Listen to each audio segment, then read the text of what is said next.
তারপর আলুগুলো ক্লিন করে নেব। আলু দিব, আলুগুলো সুন্দর হতে হবে। ক্লিন করে একটু কেটে নিব।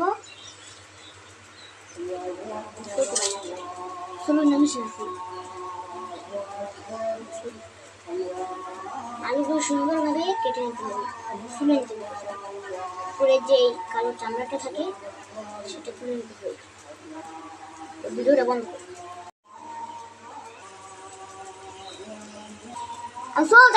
আলুগুলো কেটে নেব সমানভাবে, মাঝখান থেকে একটি দিতে হবে, কেটে নিতে হবে। তারপর এখান থেকে আরেক ফড়া দিতে হবে, মানে সাইজ করে কেটে হবে, লম্বা লম্বা করে কেটে এগুলো সুন্দরভাবে এরকম করে চিকন চিকন করে কেটে নেবে।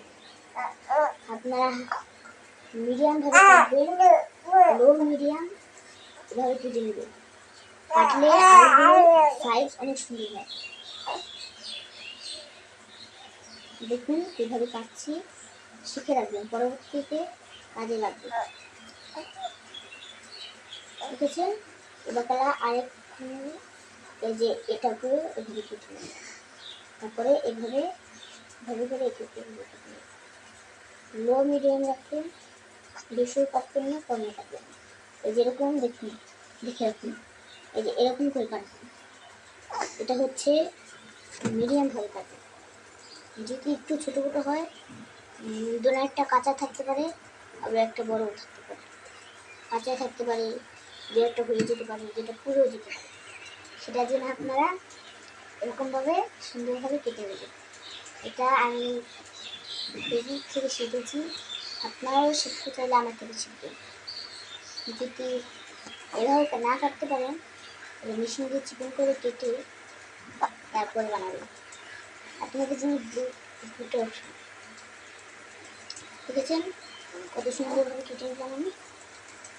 দেখলেন বেশি সময়ও লাগবে না এভাবে কাটতে, আর বেশি দেরিও লাগবে না।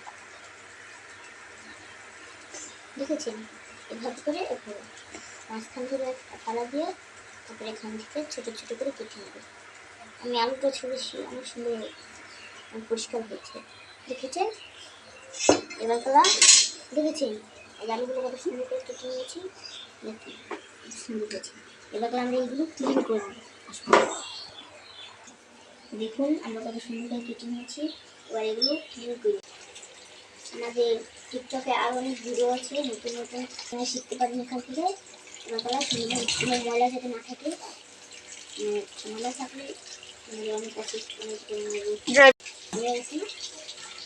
এবার এগুলো ধোয়া শেষ। এগুলো সুন্দরভাবে দেখবো কোনো ময়লা আছে কিনা, নেই কোনো ময়লা। দেখেছেন কত সুন্দর লম্বা লম্বা এরকম করে স্লাইস করে নেবে। দেখেছেন?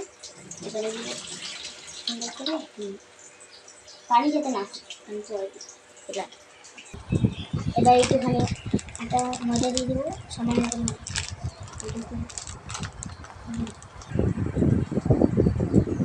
গুঁড়া মশলা দিয়ে দেবো,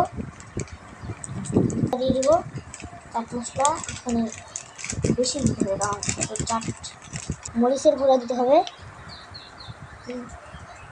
একটু সামান্য পরিমাণ লবণ দিতে হবে, লবণ আর একটু সুন্দর দিতে হবে, লবণ দিতে হবে। এবার মাখাতে হবে, দেখে রাখুন, শিখে রাখুন।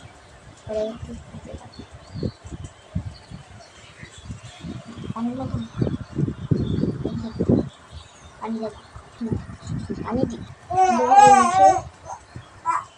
আটা দিতে কত লাগবে। আমি আপনাদের হাতে করে একটু পানি নেবেন, বেশি যাবো কেমন কেটে হয়ে যাবে না, তাই জন্য অল্প একটু পানি নিয়ে এবার এভাবে আটাগুলোর সাথে লাইটগুলোকে দেখেছেন কীভাবে মেখেছি আমি। এভাবে যদি মাখান তাহলে খেতে ভালো লাগবে, মজা লাগবে। মশলা আমি যেগুলো দিয়েছি পরিমাণ মতো দিবেন। আপনারা চাইলে একটা ডিমও দিতে পারেন, আমরা সামান্য পরিমাণে ডিম দিয়ে বানাচ্ছি, ডিম ছাড়া বানাচ্ছি। এখন আমরা গ্যাসটা চালিয়ে নেব। এবার পরিমাণ মতন তেল দিতে হবে, তেল লো মিডিয়ামে দিতে হবে গ্যাসটা।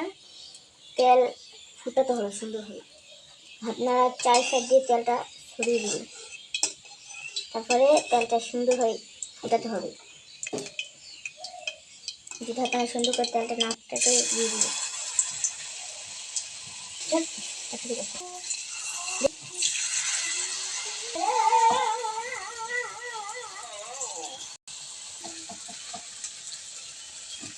দিলে এগুলো এক এক করে তেল সুন্দরভাবে ছেঁকে উঠে নিতে হবে। এরকম গ্যাসটা কিন্তু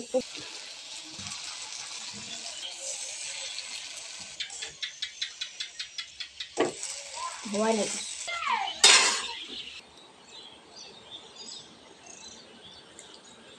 সেই সাতটা সাতটা আর মুখে হালি